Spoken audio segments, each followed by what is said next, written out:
I learned a long time ago that anytime I have an opportunity to see any kind of, well-renowned or well-regarded musical act, it does not matter if I'm a fan of the band or the artist. It does not matter if I'm even a fan of the genre. If I've got the opportunity, I probably should go because I'm going to end up adoring it just because, again, seeing people that are so good at their craft is, there's something about it that I love to see. Even if I wouldn't ever listen to it on my own. I think the example comes to mind right now. I inadvertently ended up seeing Lamb of God a couple of years back. And I did not leave a Lamb of God fan. I did not go in a Lamb of God fan. It's a little bit heavier than what I like. But for those 45 minutes where I was watching them on stage, I absolutely was a huge fan. It was a phenomenal show. Yeah, it's funny you mentioned them. I've seen them live, I think 2007.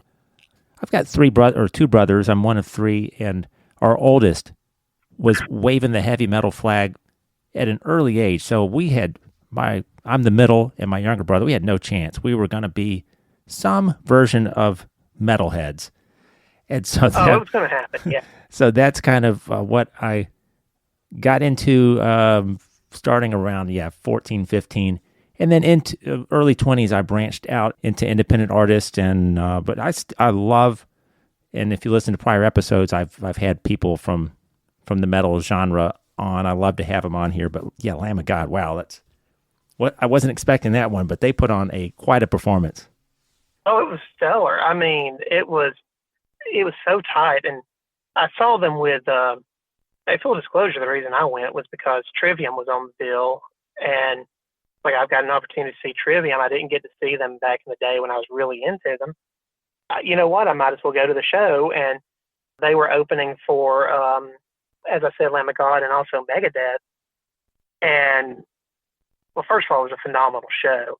All of the acts were phenomenal. They were so tight. Lamb of God, like you're saying, that show, man, it was so.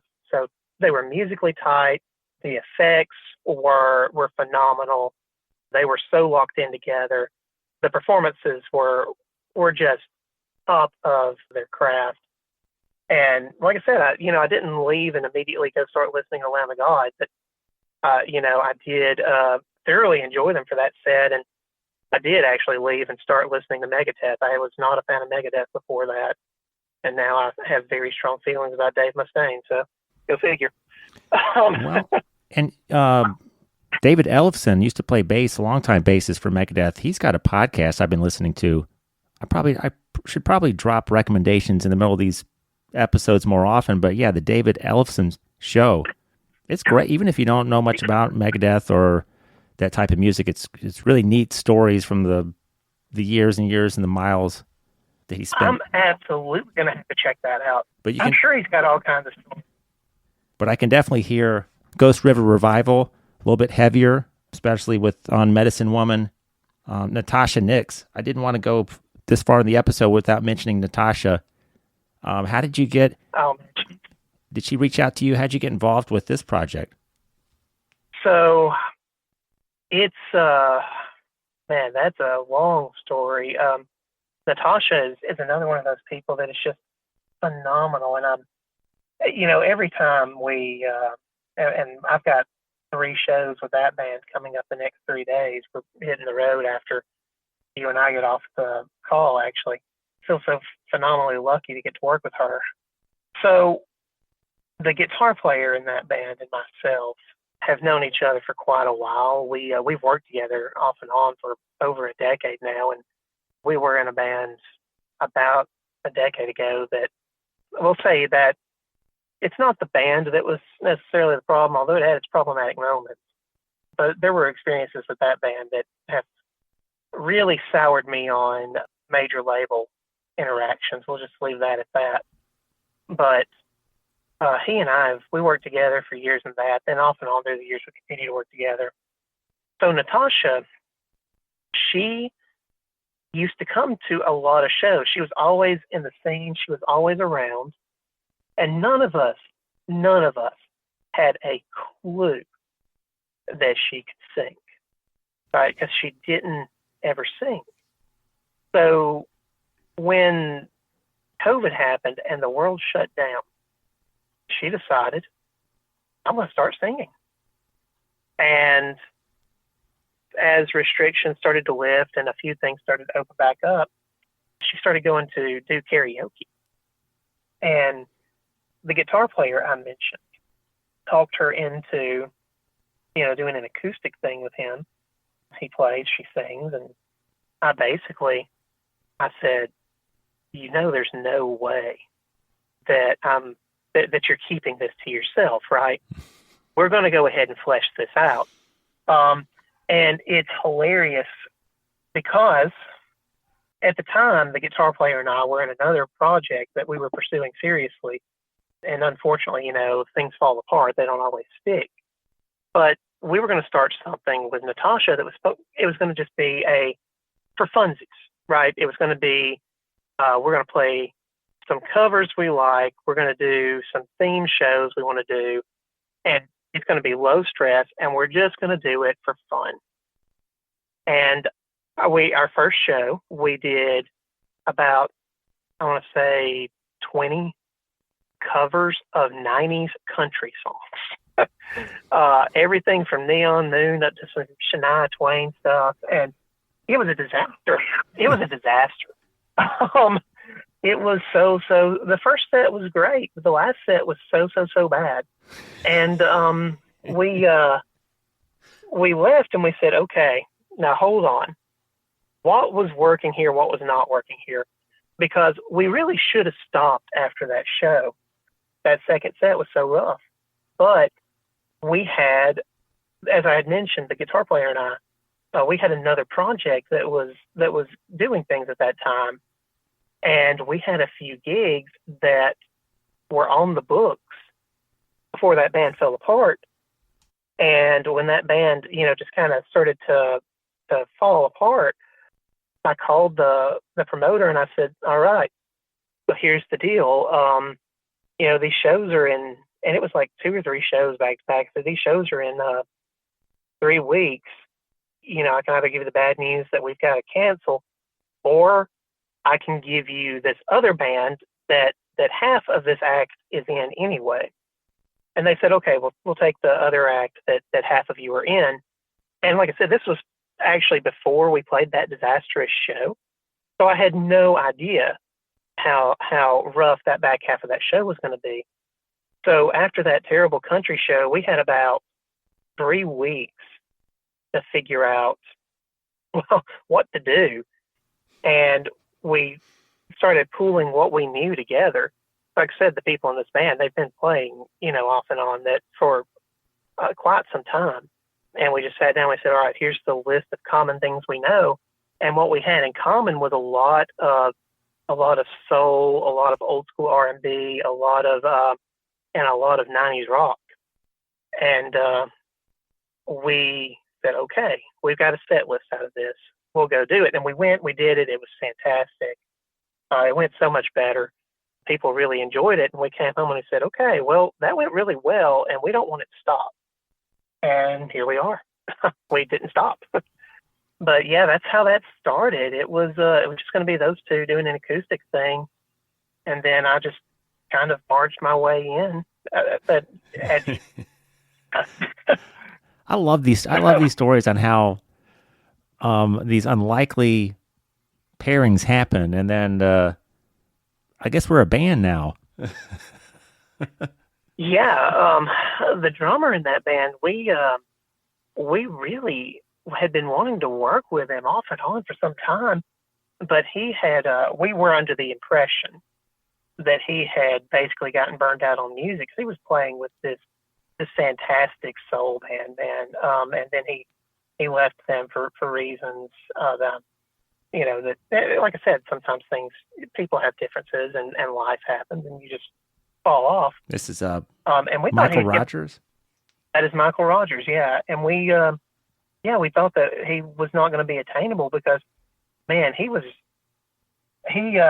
working like 60 hours a week for a extermination company, and it just seemed like he was not going to have time or anything like that. And but somehow we got him talked into coming in and sitting down, and it's just fallen together real nicely. And then, it's been great. And then, the guy that plays keys and sax with us, Taylor Cheatwood, we've known him off and on for years. And, I've been fortunate enough that I've recorded with him in the past for other projects. And that's a lot of the networking. That's just how it works is, oh, hey, I know this person. I've done things with them before. I think they might be interested. Let's give them a call, see what happens. And then, yeah, you end up with something like this, which is, again, very different from the Lindy situation, which was she knew she wanted to work with Grant Walden as the producer there. And she just said, put me a band together to do these songs. So he just picked up the phone and started calling people. And so even though a couple of us had worked, I don't think any of us had worked with everyone in that room, but all of us had worked with somebody in that room before. And yeah, you can get on any kind of streaming platform and hear how that turned out. So yeah, it's just different ways. There's different approaches to get it handled, right? More than one way to skin a cat, they say. And then, so Dan, like about a year later, your first live performance as a group with Ghost River Revival at the Lava Room in Florence. And then you've kind of attracted a kind of a local following that likes to come out and see you guys perform. Yeah, we've been very fortunate in that regard. Because we only had our first show, like you're saying, a little over a year ago now, and that was that terrible country ordeal that I told you about. I was going to ask if you played some John Anderson, maybe Straight Tequila Night. I always like I think we Seminole actually Wind did. is a good one. I know we did Seminole Wind because every once in a while, whenever we are in a situation where we're trying to figure out if we need to throw something else in the set list, we still joke about breaking that out, even though we have no intention of doing it. Oh, wow. But yeah, we absolutely did. We did Seminole Wind. I've still got the set list around somewhere. I'm so glad that y'all have that. Actually. Oh, wow. I just threw it out there because I've always loved that song. I feel like John Anderson kind of gets lost in the shuffle as the years go on, unfortunately. But I remember being in, early 20s, hanging out in a bar. If the room was getting too quiet or the jukebox, the songs ran out, nobody was pumping quarters in it. Seminole Wind was one of those songs where I would think, let's just get the action going a little bit here. Let me play Seminole Wind. I still love it. Yeah, and it's great. It's a very melancholy sounding kind of song, and it's very environmentally conscious, which is really strange to think about if you compare that to country music that is currently on the radio. It's very different. It's a very different vibe in a number of ways. And like you're saying, I'm afraid the end result is people like him end up getting lost in the shuffle. And that's a shame because that is a truly fantastic song. Like, it's truly special, I think. Yes. Bigger ideas, bigger subjects, beyond just whiskey is the answer to all of my sorrows. Right. And those songs have their places too, But those songs also have their place, but they can't, they probably shouldn't all be that way. Dan, I also want to call out before I forget, you guys, I guess, partnered with Victoria Mitchell on a t-shirt design. This is a really cool t-shirt. She's great. She does, a good bit of graphic design in the area, does a little bit more for us. Yeah. She's actually the curator at the Hall of Fame here in town. I don't think a lot of people know how gifted she is at graphic design, but absolutely. Yeah, I love that design. I think she told me one time that she based it on the Great Wave. Yeah, I was looking at the image. Would people still need to see you live to get their hands on that shirt or any merch related to the band? No. We do have a site. It's actually down for maintenance right now because you wear many hats in a project like this, and I have been a very bad web developer lately. But no, that is the site is up. It is available, and or if it'll probably be up again by the time this episode airs. We'll say that. But yeah, no, there's a web store on there, and absolutely can order it there. Some other merch, it's coming, but it's not yet available. Because again, it's a really young project, and we've just now started on that side of things. We just, I don't want to say we didn't expect it to work well, but we were all kind of surprised by how consistently we were getting booked and how consistently people were enjoying these things, what we were creating in the shows. So we're really just now starting to get the gears turning on having merch out there and available. But that the T-shirts are out there. There's another design coming later this summer, early this fall. There should be, for the people that like collecting physical media, there should be a vinyl record available. Still real hesitant to say firmly on that one way or the other because, we're still waiting to find out exactly when we're going to be able to get that into production.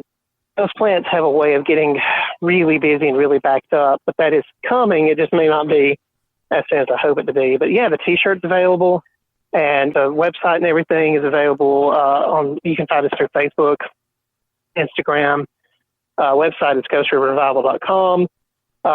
There's it's there for anybody that wants to come find it. It really helps out small bands like ourselves.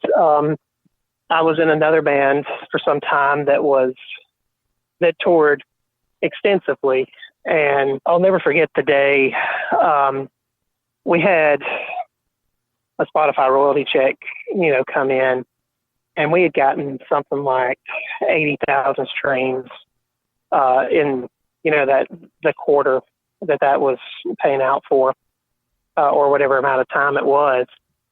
And I remember looking at that and going, if somebody buys a T-shirt, then we're better off than getting 80,000 streams through these streaming services.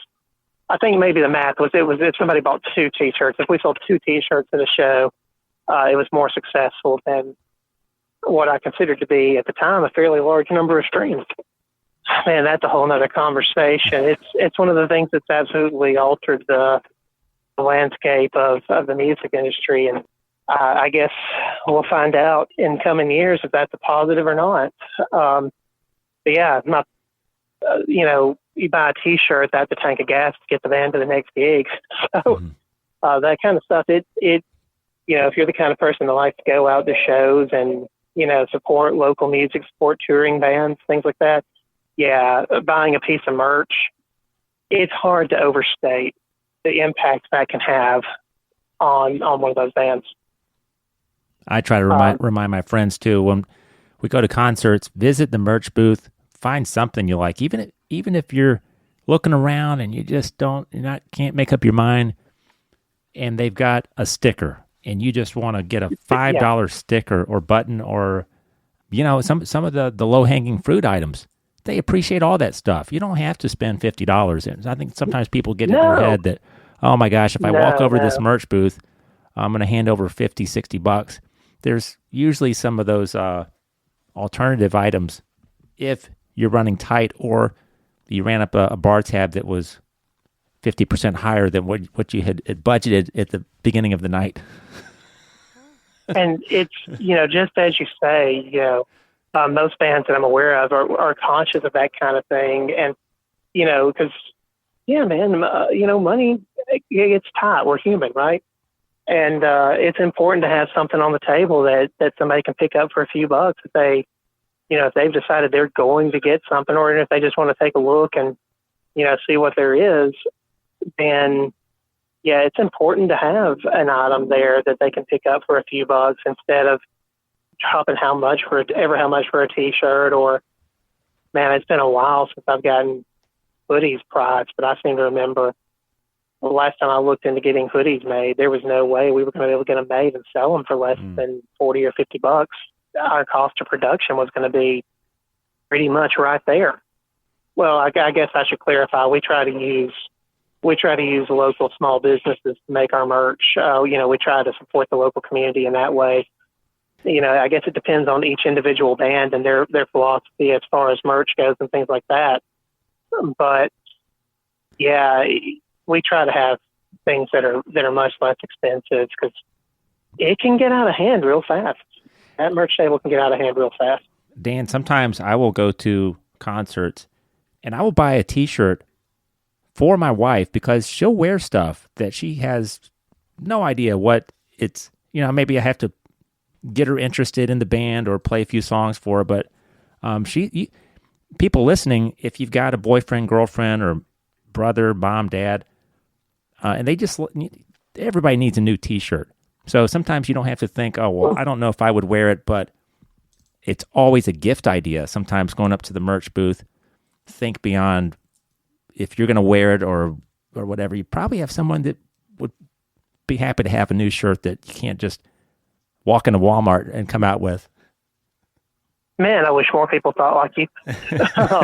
Yeah, no, that's fantastic. And that's an excellent point. Yeah, it's a T-shirt, even if you don't know anything about the band, like you're saying, or even if you hate them, it's a T-shirt. It's not like hating the band makes it not a T-shirt, not something you can't wear, I set aside about an hour, and it went by very fast. It did. Well, Dan, you've been so gracious with your time. I have just been soaking up this conversation, and I'd love to have you back on. We'll probably... Yeah. What I'd like to do is maybe we can reconnect because I didn't mention the Hagstrom bass. Oh, yeah. So we may have to talk about that later, but... I'd love to. It's a little unusual. Yeah, I'd be thrilled to. I'll spend way too much time talking about gear. Yeah, maybe we can reconnect and just do some gear talk, maybe a 15-minute chat on that. That sounds great. Okay, well, folks, be sure to check out pretty much wherever your fingers are tapping. If you're on Facebook a lot, you can find Ghost River Revival. If Instagram is your thing, check out Lindy Urban. A lot of good stuff here, and the website, as Dan mentioned.